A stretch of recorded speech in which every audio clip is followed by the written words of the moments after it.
Yo, what's going on, guys? This is going to be your ultimate guide for farming at endgame. Now, early game farming is going to be a little different than endgame farming. So that's why I'm making this guide for you. Um, the main things that you guys, or that I've noticed that you guys have been wanting to have a spot for is hide, acid, and scrap parts. I am going to throw mods in there just because that's also a big thing to know. It is a little bit confusing, but we're going to get right into it. I'm going to show you guys my acid farm as well as my scrap farm since they're both in the same spot. And this will net you around 600 acid per run and scrap parts. Well, it's a ton of them. So let's head over there right now. So right now we are in the Blackfell Fallen Zone, right outside of the town of Blackfell, and this area is going to be your main hub for acid as well as scrap parts. Now, I do recommend if you do come here to farm acid, you make yourself some deviated shops. They will allow you to get 50% more acid for 30 minutes, and that will net you around 600 acid per 30 minutes, or 1,200 per hour, which is absolutely insane. But I'm just going to take you on a quick little route that I use for scrap parts. All these different buildings, they come with the scrap parts. As you can see, they're sort of loaded. And I like to do a clockwise rotation of this. You get this building in here. Along all the shelves, there's so many different scrap parts. You got a few bosses in here along the way and a few different chests along the way. There's a boss over there.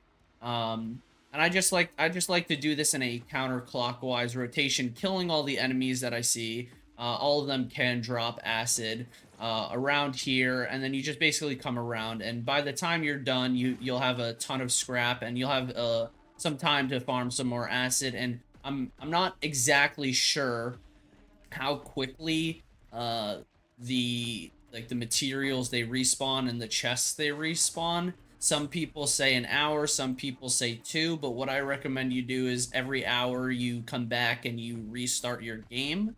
Because usually if it doesn't come back, a restart will make all the materials and all the boxes come back. This is one of my favorite stores to come into for scrap. All along these shelves are scrap. It's not my favorite part of it, but it gives a lot. So as you can see, we're doing a count or a clockwise rotation, and it will net you so much. Now on to the hide farm. So for the hide, you guys are going to start in Tall Grass Inn, and I'm going to be showing you the way over to the hide farm spot. As we go over, basically this run you can do on a loop, which is great because the animals they respawn very quickly. And the loop only takes you around 10 minutes to do, and you get anywhere from 40 to 50 hide in 10 minutes. So you can be getting hundreds of hide per hour. This is basically how I've been able to get around 300 hide to trade the hide for other valuable resources. I usually start my run about here, get out of my car, and basically what we're doing is we're going to be doing this again in a clockwise rotation. You have these deer right over here. You got more over here. Up this hill, you got a ton more. They just keep spawning in. Up here on this ridge as well, we can get them to load in. Also, over by those trees, there's going to be a ton of deer. Don't worry, we're not even halfway done with our loop. Right over here, there's deer. And then up on this little crest up here, there's going to be boar. And one thing that I've noticed is that I found that boar actually give a lot more hide than deer and wolves. So up over here, you have the boar. And over here on this right side, I think they do spawn as well. But sometimes it's deer, sometimes it's boar. Come into this open field, you have some deer over there. Some deer should spawn over here. Oh, there they are. Just taking a little bit to load in. Then you want to come all the way over here into this open field, and you'll have some more deer spawn. And what you're gonna do is you're gonna loop around and you're gonna hug this rock. And then over here in this little area, there's gonna be some deer. And that takes you around like 5 to 7 minutes to do. And then all you wanna do is go right back to the beginning. And the deer should respawn by the time you get back. And that will net you 40 to 50 hide per like 10 minutes. So a couple hundred every hour. And finally, we're going to be looking at mods. This is going to be what you're going to do to get your whole build together. Now, I this all really comes down to preference, which mods you want. But there are certain silos and certain monoliths that drop certain things. Again, even what you want on those mods are subject to your build and what you want. But if you guys want to pause right now to check out which ones you would like to farm, Sigma drops boots and gloves. Silo Phi drops the helmet and chest. Silo EX1 drops mask and boots. Alpha, pants and gloves. Theta, helmet and chest. And Phi will drop mask and pants. Now, for the monoliths will all be weapon mods. From Greed, it will be Flame and Frost. From Guy, it will be Shock and Unstable.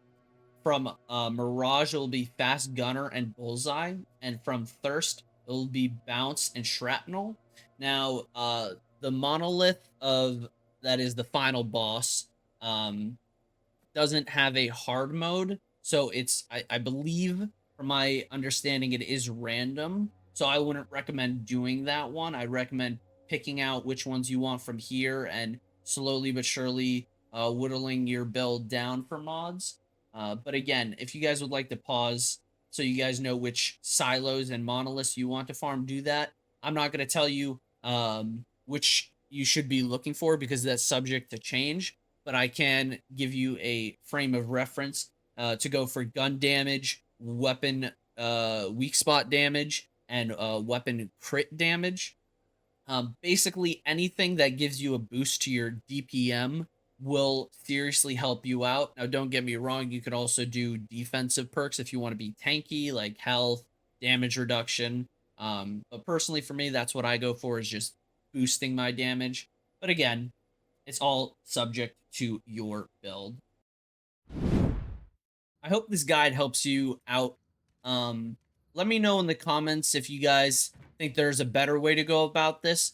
I know there's automatic ways to get acid in certain materials, but it takes a little bit to set up, and it's not a guarantee to happen. Like some farms, they require you to have special mimetics to be able to do it. So this is just for those people who don't have the kind of luck that basically some people have. I, for one, wasn't lucky enough to get the acid, the switch sulfur to acid special mimetic.